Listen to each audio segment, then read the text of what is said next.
CM Thakur ने की समीक्षा बैठक, वर्चुअल माध्यम से जुड़े सभी अधिकारी कोरोना के मद्देनजर दिए निर्देश।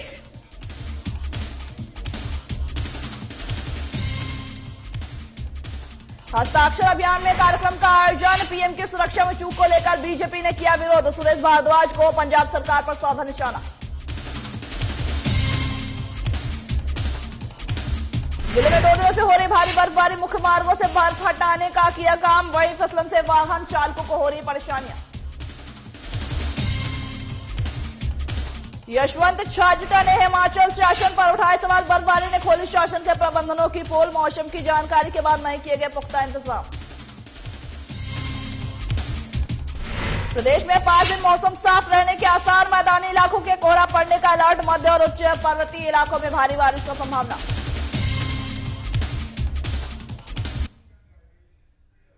मुख्यमंत्री जयराम ठाकुर ने वर्चुअल बैठक के माध्यम से राज्य के उपायुक्तों, पुलिस अधीक्षकों और चिकित्सा अधिकारियों के साथ कोविड-19 महामारी की स्थिति की समीक्षा करते हुए निर्देश दिए हैं। साथ ही उन्होंने कहा कि गृह संगरोध में रह रहे कोविड-19 रोगियों को बेहतर सुविधाएं उपलब्ध करवाई जाए और साथ ही साथ आवश्यकता पड़ने पर उन्हें त्वरित उपचार की सुविधा भी उपलब्ध कराई जाए। और उन्होंने साथ ही बताया कि प्रदेश में कोविड-19 के अभी तक 3076 सक्रिय मामले हैं। वहीं जयराम ठाकुर ने आगे कहा कि अधिकारियों को होम आइसोलेशन किट तैयार रखने के निर्देश भी दिए हैं, जिससे कि जो गृह संगरोध में रहने वाले कोविड-19 के रोगी हैं उनको उचित सुविधा उपलब्ध कराई जा सके। लगातार कोरोना के मामले बढ़ रहे हैं, कोरोना के मामलों को बढ़ते हुए ही मद्देनजर ही जो होम आइसोलेशन को लेकर के जो रोगी हैं उनको अच्छी सुविधाएं उपलब्ध कराई जा सके, इसको लेकर के मुख्यमंत्री जयराम ठाकुर ने आश्वस्त किया है। ये केसेस जिस तरह से पूरे देश भर में बढ़ रहे हैं और हिमाचल प्रदेश में भी हम देख रहे हैं कि पिछले कुछ दिनों में बहुत तेजी से कोविड के केसेस में बढ़ोतरी हुई है और अभी तक हम जो है वो हिमाचल प्रदेश में 3000 से ज्यादा एक्टिव केस वर्तमान में देख रहे हैं।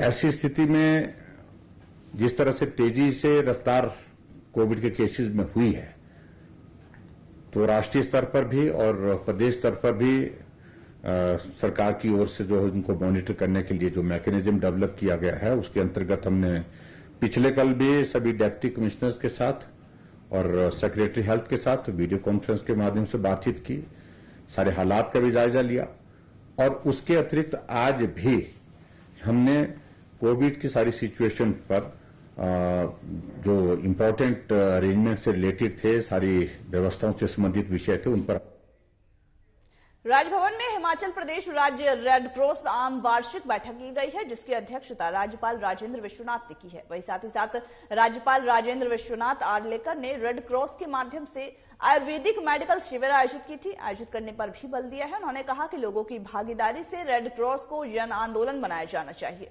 साथ ही उन्होंने बताया कि जिला स्तर पर रेड क्रॉस की गतिविधियों में उपचार और थेरेपी के लिए चिकित्सा शिविर भी आयोजित की जानी चाहिए और कहा कि यह कोशिश रहनी चाहिए कि आयुर्वेद चिकित्सा पद्धति को बढ़ावा मिलना चाहिए। बता दें कि कोरोना महामारी के दौरान ही लोगों में आयुर्वेद के प्रति अधिक आकर्षण बढ़ा रही है, जिसको लेकर के देश के अन्य कई राज्यों में अस्पताल स्तर पर अलग से कोरोना मरीजों को आयुर्वेद चिकित्सा भी उपलब्ध कराई गई है और इसके परिणाम भी सार्थक नजर आए हैं।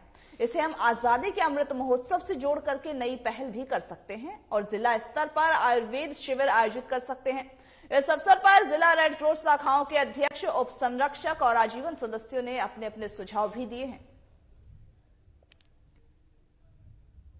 अच्छा लगा आप सबने इसमें अपनी सहभागिता दर्शाई और अनेक विषयों पर अपना मत प्रदर्शन भी अपने सबने किया। ऐसा ही करेंगे तो ही हम आगे बढ़ सकेंगे। वरना रेड क्रॉस सोसाइटी अपनी जो है इट इज इंटरनेशनल सोसाइटी।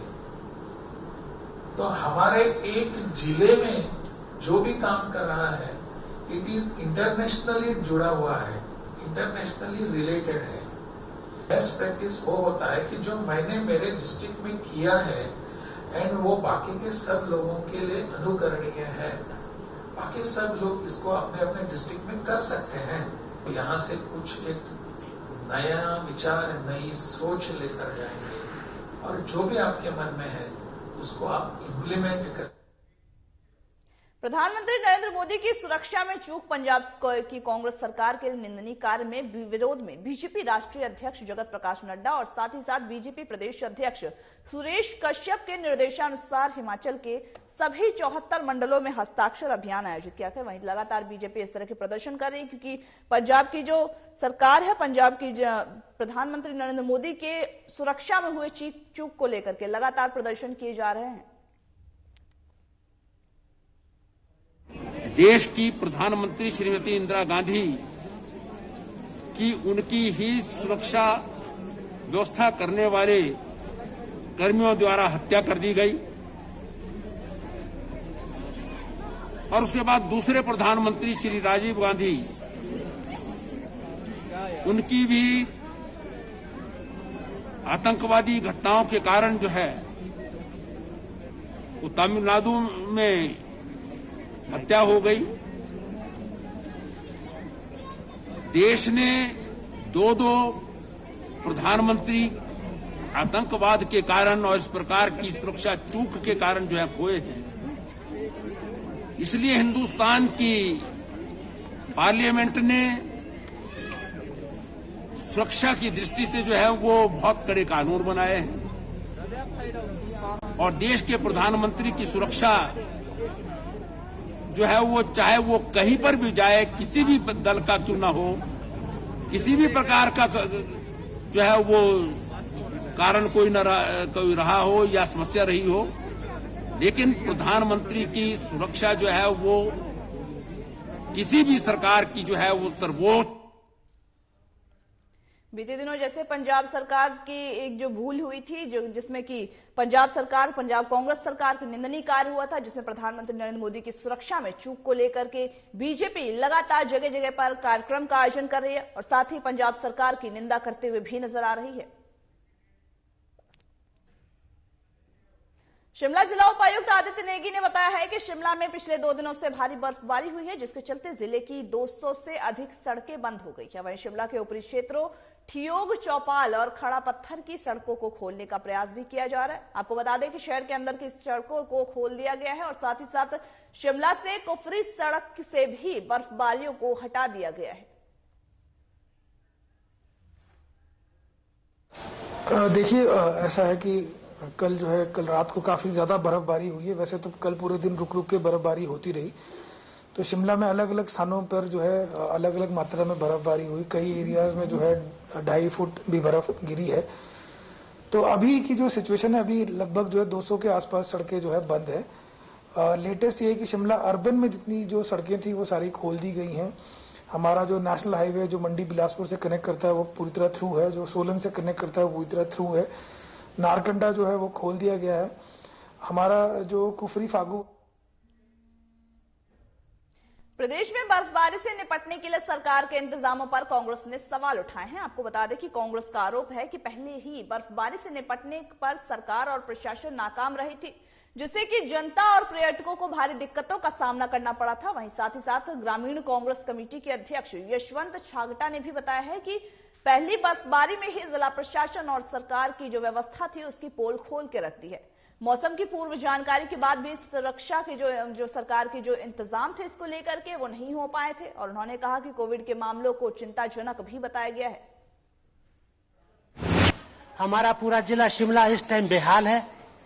जहां तक सड़कों की बात है, ग्रामीण क्षेत्रों की सड़कें तो दूर, अभी तक जुब्बल, रोडू, चौपाल, नारकंडा, रामपुर तक जाना भी वो मुश्किल हो गया है।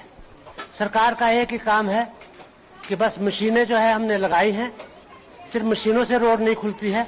रोड के ऊपर इतनी ज्यादा फिसलन है कि जितने भी हमारे टूरिस्ट यहाँ पे आए हैं उनको यहाँ पे गाड़ी चलाने का तजुर्बा नहीं होता।